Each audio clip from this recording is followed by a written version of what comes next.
Hey, this is this, and I know you're seeing a black screen and all, but I really don't want to do much editing on this, so fuck it. Yeah, right now it's getting colder and colder and shit here, and well, that's what you get for living in Missouri, I guess. Well, anyways, a lot of people were talking about why Macs were more expensive, blah blah blah. Whoop-de-doo news I didn't give a shit about. Or PCs cost less, blah blah blah, crap. And the thing is that this argument has been going on for a while. Um, this is how I'm gonna look at it, and I see it as totally as a circumstance, uh, point of view sort of way. And what I mean is that there's a whole lot of different pieces here and there that you some people probably missed or just didn't want to put in. I don't really see custom built PCs and Macs into the same category, mainly because you can make Hackintoshes out of the custom PCs, and they would work just as well. And secondly, now I've said that I wouldn't really like to see Mac OS 10 be set free, but I would understand if they did it because financially it would make I mean, Mac OS 10 is basically a Unix. You get the power of the Unix system overlapped with a very easy to use interface, and that's a that's really something huge. And I know a lot of you are going, well, I have some Unix systems or some Linux systems that can.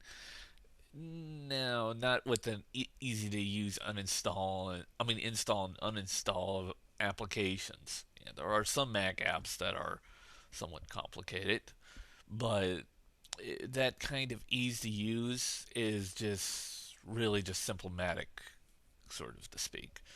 It just really simplifies it all.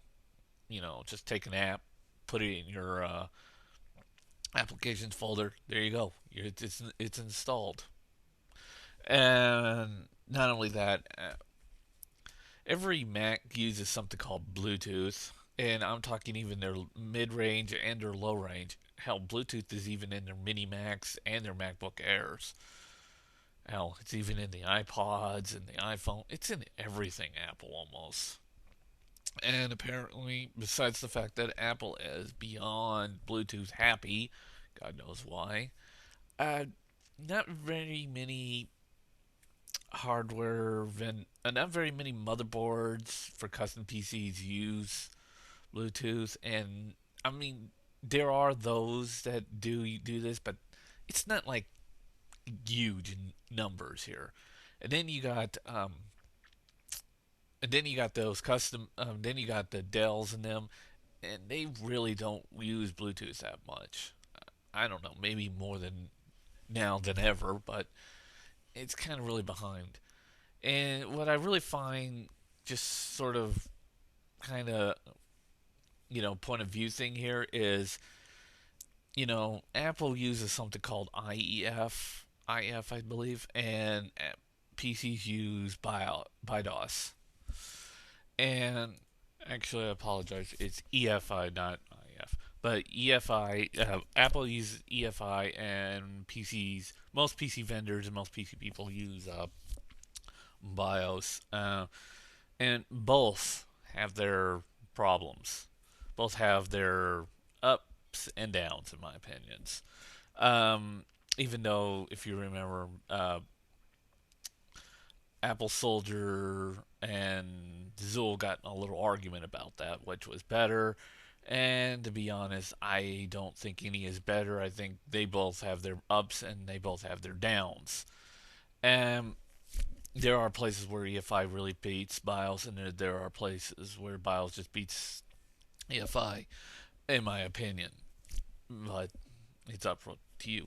Then, and of course, if you guys remember that video where Adobe PC saying that he really likes floppy drives, and I mean, or floppy drive in his computer, you know, there's a real reason why he is using it, and it's an old problem of BIOS that they still some older versions of BIOS still require you to have a floppy drive in your heart in your computer, like it or not.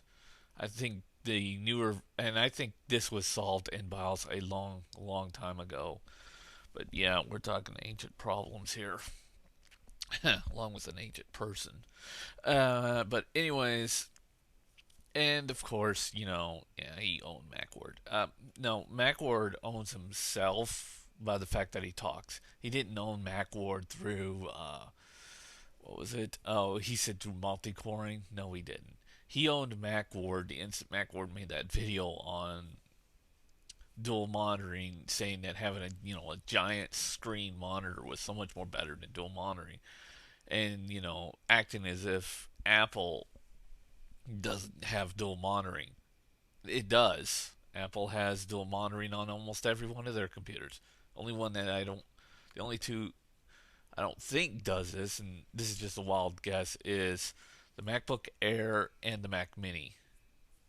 I think the Mac Mini does now, but to be honest, I don't think anybody knew what the fuck he was talking about.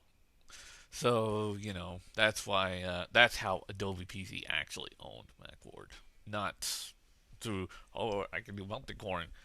Uh, yeah, whatever, dude. Seriously.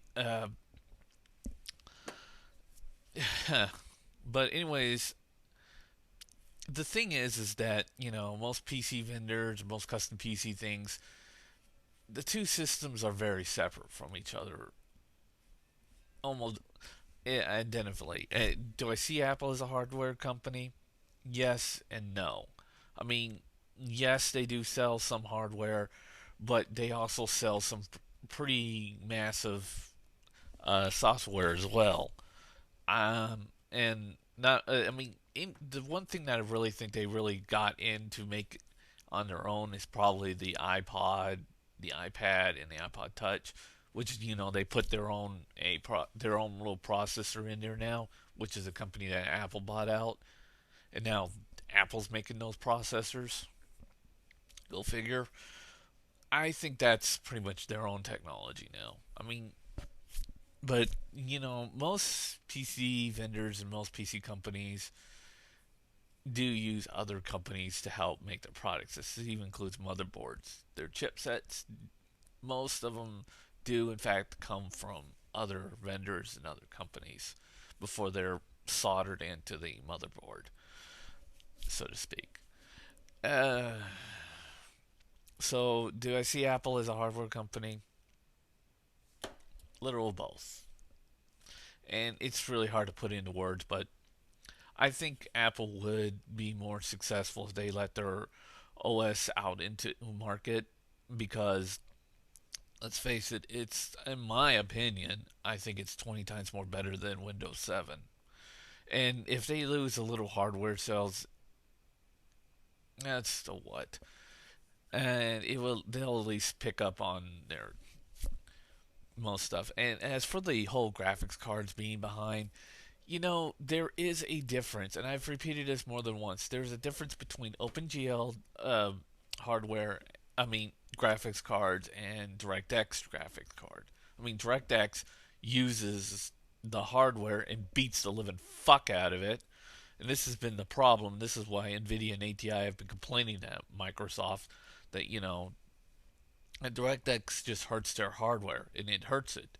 I mean, basically, you put it in there, that poor thing's screaming its ass off, and OpenGL is more softer and not so hard.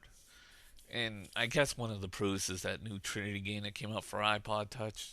I don't know. I don't got the game yet, but I'm planning on getting it. Of course, it's going to be a massive file.